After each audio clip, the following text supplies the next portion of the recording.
Woodturners, I'm Captain Eddie Castellan. Had to change programs and a big hi-fi opener, you know, with all those screw. That had to go away. So all I have to tell you is, don't move. We're about to start making shavings. I said don't move. No more of that.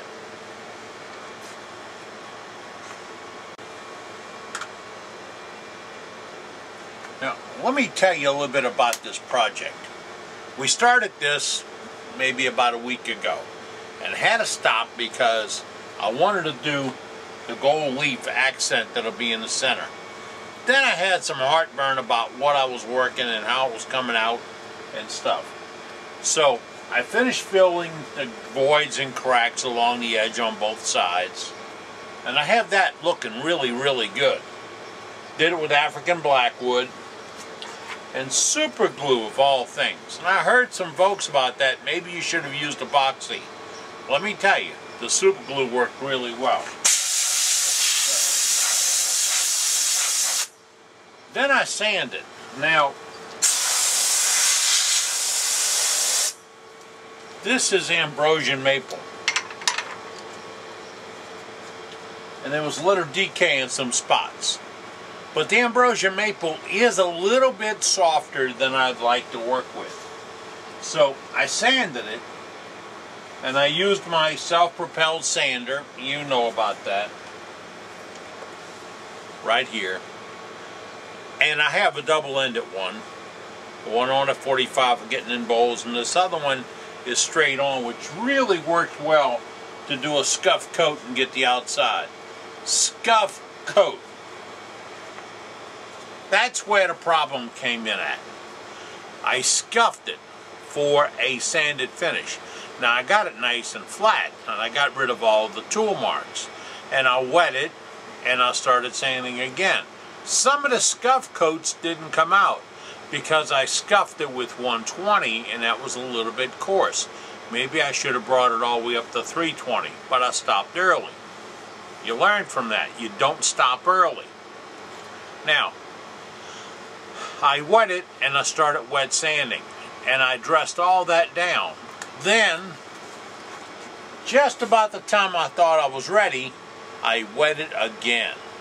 And when it dried that time, I saw ridges come up where I'd compressed fibers and didn't get them all cut off right. So I went back down again to 100 grit and came up all the way through 400 grit. But this time I did it dry, as it was spinning very, very slowly, and then I stopped at the end of every grit, and I went with the grain.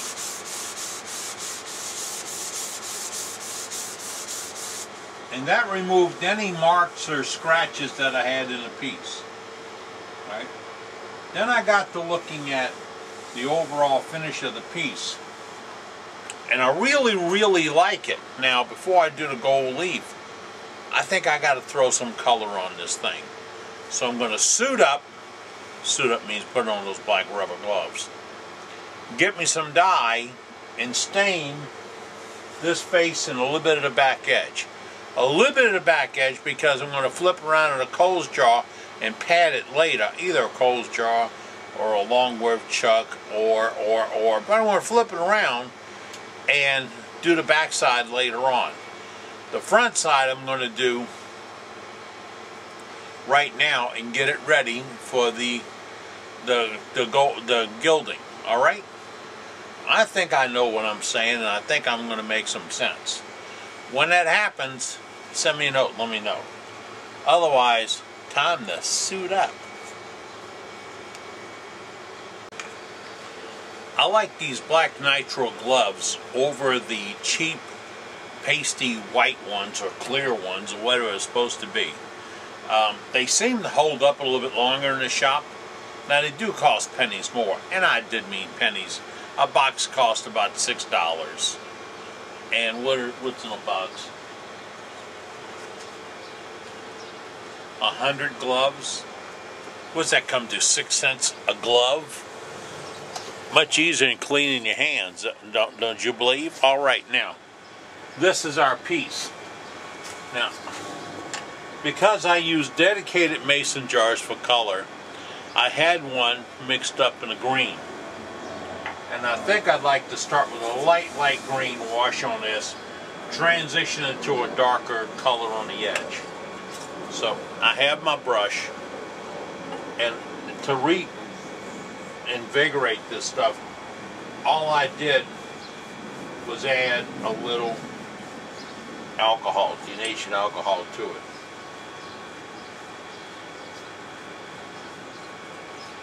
Don't worry about the center.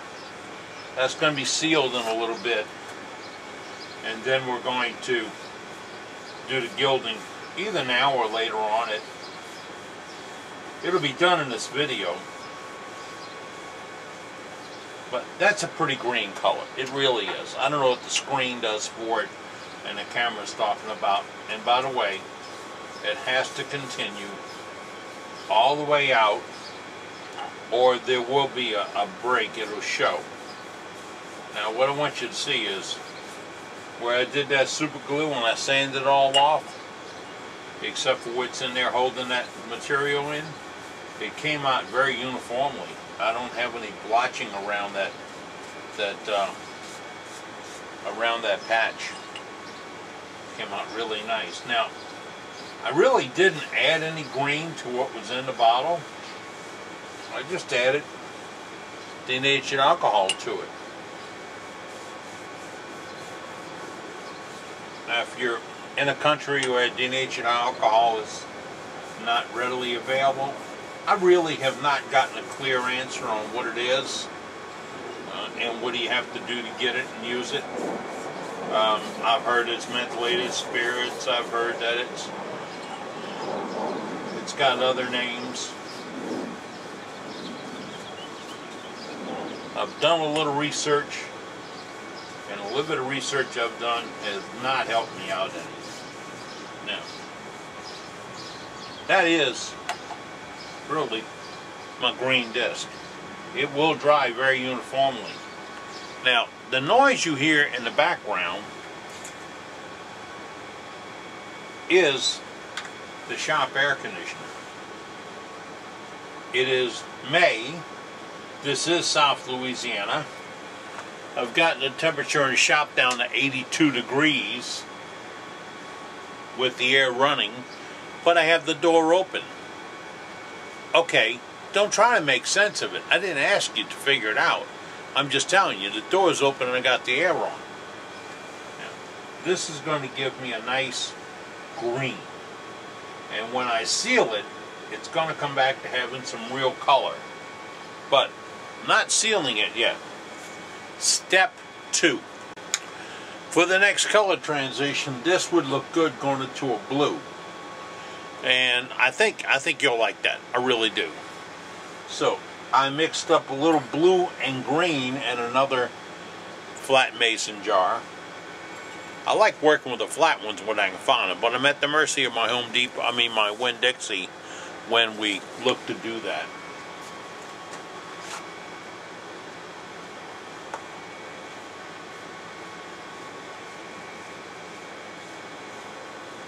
Now I'm going to put an even border around.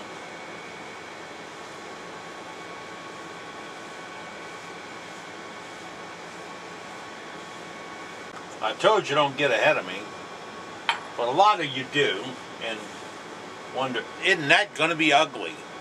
Yeah, it really is. That is going to be ugly. But what I didn't show you yet is I'm going to blend this to this. I have a simple pad of paper towels, denatured alcohol.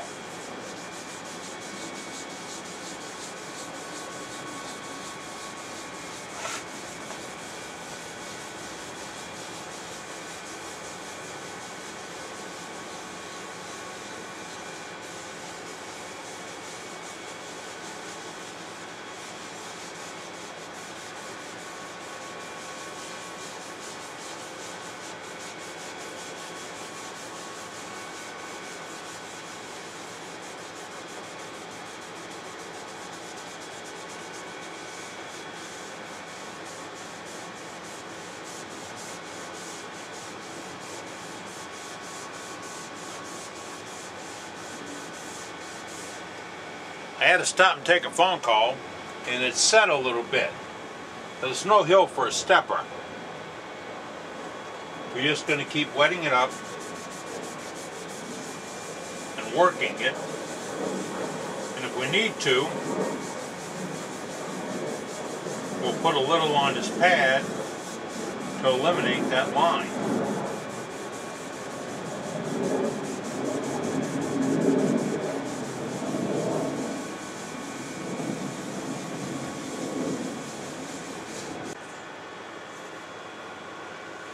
We're getting a little bit where we want to be. We're still going to have that true grain in the middle to a darker edge.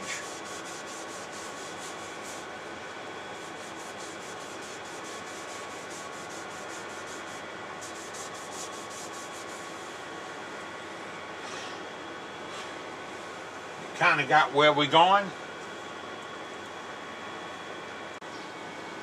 We've got the color pretty much saturated in, and it looks pretty good. Now, I like to lighten it up a little bit, but remember, this is your piece.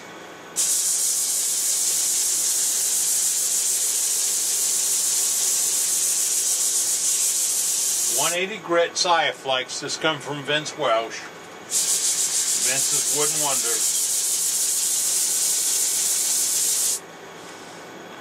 And I get a lot of questions about this. Where do I get these parts that go in the pads and the interface and the disc and all that? All my sanding supplies come from Vince Welsh at Vince's Wooden Wonders. This address right here. Get a hold of Vince. Call him and explain the situation.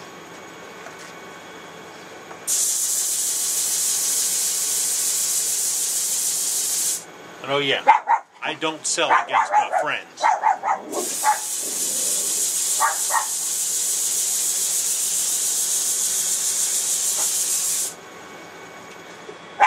That was 180 grit, and that lightened it up a good bit. And as I did before,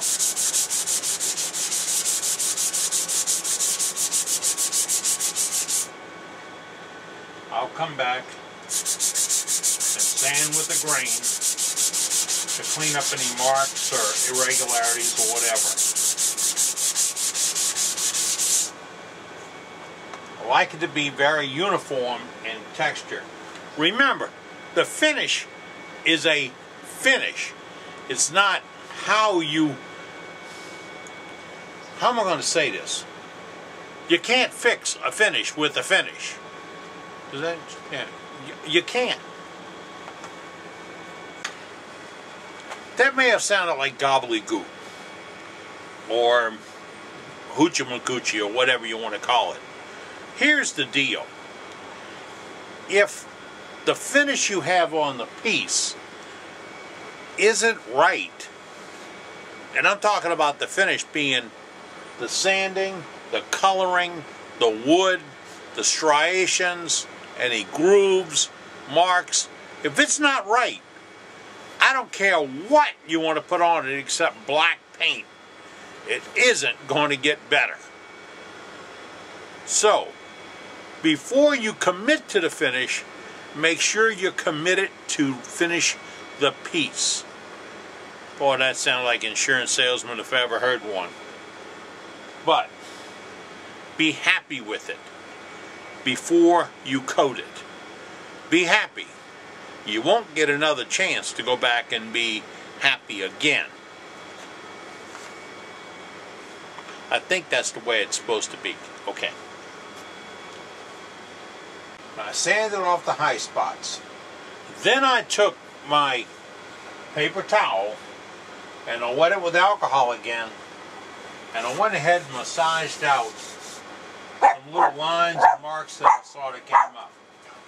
So now I have a very uniform finish, and the attack dogs are in position. Dogs! They listen well. But now I have a finish that I can go ahead and seal. And that's what I'll do next. I will seal this. Just so we can all agree, I am a real nut about sealing pieces before you put a finish on. Real nut. That's my biggest thing is you can't put a finish over a piece that's not ready to accept the finish. So, with this front being completely sanded out, rubbed out, ready to go, and I just took the Magic Strike, the cigarette lighter, and made sure there weren't any hot spots of alcohol that would upset me or upset the finish. This is made by Deft. It is lacquer sanding sealer. Paper towel. Never a rag. You know the rule on that.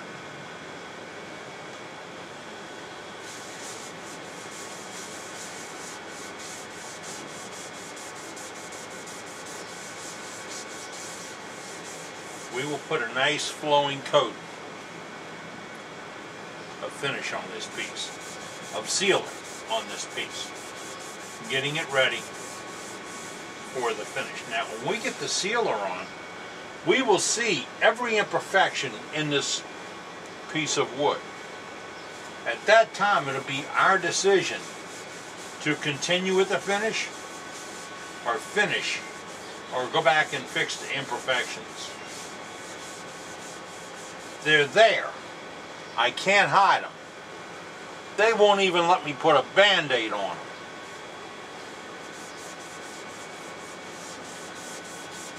And I do this by rubbing it in versus spinning the lathe, because I want to make sure this first coat is really in there well. It takes a pretty good bit to do it upright. This will seal the surface.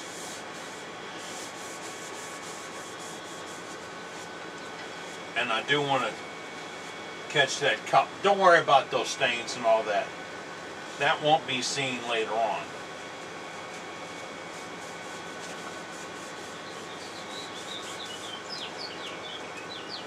I'm really liking the way this is coming out. And it is slick.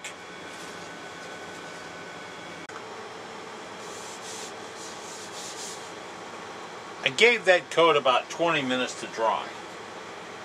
Now I'm going to buff this off, but not with sandpaper, because I don't want to remove the finish. I want to eliminate any high spots there may be. So, you see, no finish. But I am eliminating hot spots and high spots so I can start with the next coat. The next coat I'll put on while it's under power.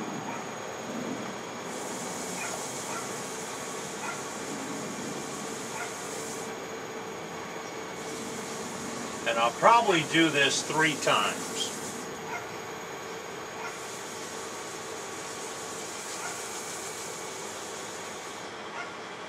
I just want to make sure I've got a very nice coat on and I didn't cause any wrinkles or ripples, and I didn't pull any color where it wasn't supposed to be pulled, and I also want to make sure I catch the divot. I'll wait about 15 minutes and I'll buff it again, and I'm using the Scotch-Brite pads I get from Vince. Why? Well, you can sand it if you want to sand it, but you take the chance of rubbing through the sealer you put on and the color and the piece. So I don't really want to take those chances. All I want to do is knock it down to where it's extremely slick when I put the finish on. Yeah, extremely slick. This, after the sealer, will be as beautiful as the finished piece. That's the goal. Now, I didn't polish this out yet. I would take it to the buffer now, because it's CA, and I'd polish it to a high gloss. On the back side, I haven't even started on the polishing. But this will be polished to a high gloss. This is where I want to put the gold leaf. To install the gold leaf, the best thing to do is start with a sealer. And we're going to use this brand here. This is Speedball. This comes from Michael's Arts and Crafts, and it's a sealer. And this will allow the sizing, or the glue, or the adhesive. It's called sizing, but just so you understand what it is the glue or the adhesive for the gold leaf. We're going to put this sealer on and allow it to cure for a few minutes before we put the sizing on, and then we'll apply the leaf. Now, something I should have mentioned a few minutes ago when I was doing it is anything that gets outside this edge, you need to remove. And that's as simple as, yeah, I did spit on the paper towel. Why? Because we don't want it to stick out here. We want it to stick in there. Now 15 minutes has passed. We've allowed the sealer to set. Now we're going to do the sizing. Sizing is the glue or the adhesive. It's called Size, S-I-Z-E. It's a throwback to the days of doing wallpaper, okay?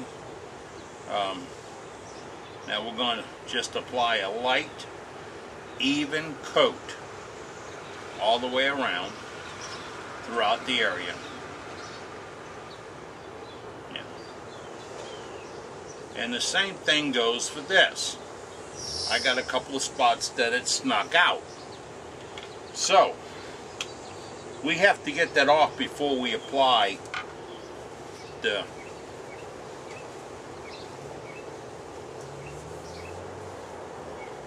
gold leaf. Otherwise, the gold leaf will stick outside, and then we got to get it off this. If we don't have any size on it or adhesive on it, we don't have to get it off. So now I have this clean, this sized, and we're going to let it cure for about 15 to 20 minutes. Same as last time. The sizing is set up. The edge around the hole is nice and clean. Wouldn't be bad to check it a second time just to make sure there aren't any trace elements, because anything that sticks outside the hole stays. And then you got to clean it off. I can tell you it's easy to do, but why do it if you do it right the first time?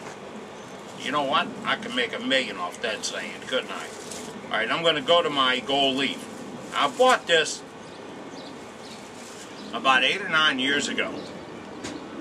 And it probably had 50 sheets in it, and it cost me about 10 or 12 bucks.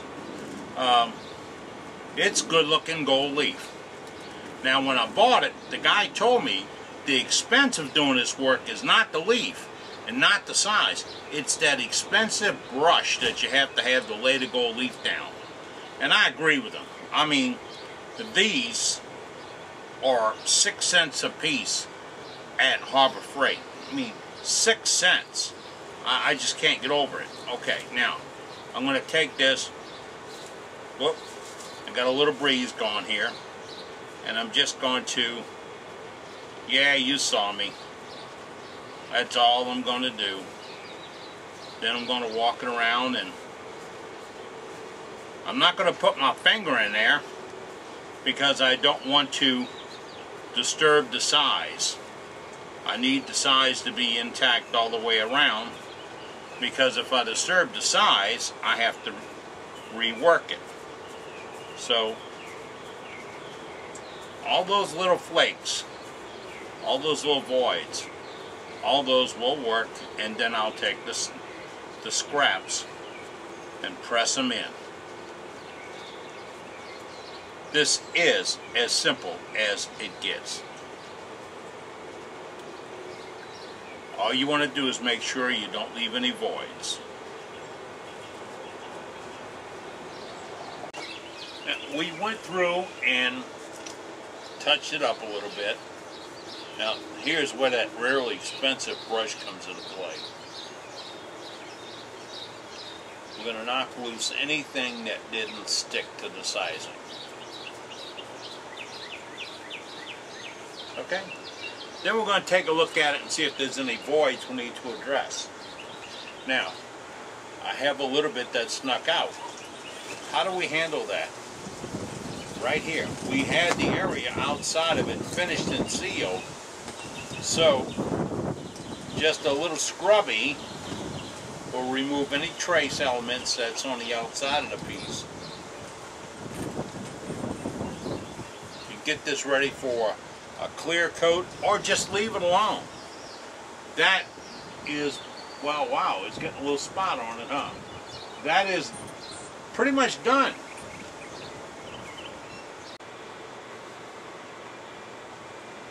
Well, there you have it. I went ahead and polished it out a little bit, and I added a little bit of Rattle Can Clear Coat, Krylon Clear. Works really good to sparkle something up. Now, this is pretty much a finished side. Now, what I'm going to do is finish sanding out and doing the back. Let this cure for a little bit. Then I'll take polishing compound, my good old-fashioned Meguiar's polishing compound, and polish this out really nice. You will like the finished product. Hey, thanks for joining me as we hung out in the shop and did a little making shavings together. If you ever need me, contact me at this address, Eddie Castellan at Cox.net. And if you're looking for carbide cutters and other stuff, check out my website, www.eddiecastellan.com. So easy, all you gotta do is remember the name. Well, I'm Captain Eddie, and according to the clock on the wall, it's time for my nap. See you later. Ooh, I do like the way this came out. Very nice. Hey, I'm Captain Eddie, and I often get asked, can I add a tip of the day or whatever to the videos? Well, I'm going to tell you my tip of the day. It is the most common question I get from wood turners. Old wood turners, new wood turners. Every one of them asks the same question. I'm having a problem cutting. Do you think it's my tools? Honestly, I don't think it's your tools. I think it's the sharpness of your tools. If your tool is not so sharp that you can make a pass and with just driving it with the hand wheel, make a nice clean slice, your tool isn't sharp. And if you can't make that nice clean slice, the second thing is you're not presenting the cutter to the wood the right way. As a good friend of mine named Mark Soleil says, this is not wood turning, it's wood slicing. Sharpen your tool up. If you have a gouge, Ellsworth, bowl gouge, roughing gouge, whatever, you need a jig to get the same grind every time. The same grind. So if you need a different basket for different jigs, or you need different lengths, or you need a gauge, whatever, you need that so every time you get the same grind. And if you're talking about a skew, don't buy a rake for your grinder. It's time to go to your belt sander, and I'll show you that again one day real soon. But I think I've got a video on that. Tell you what you do. Right now, somewhere around me is a button that says subscribe. And if you click on that button and you subscribe, then you'll see all my videos in negative or in reverse order. 227, 6, 5, 4, 3, 2, all the way through. Alright? Some have been removed because I might have referred to somebody or something and it just didn't work out. So, don't call me or write me and say I'm missing number 219. It's gone. Don't know what to tell you. But all the videos will be there. You can scroll through them and see if you can find what you need. Until next time, tip of the day, get it sharp, learn how to use it. I'm Captain Eddie. Take care.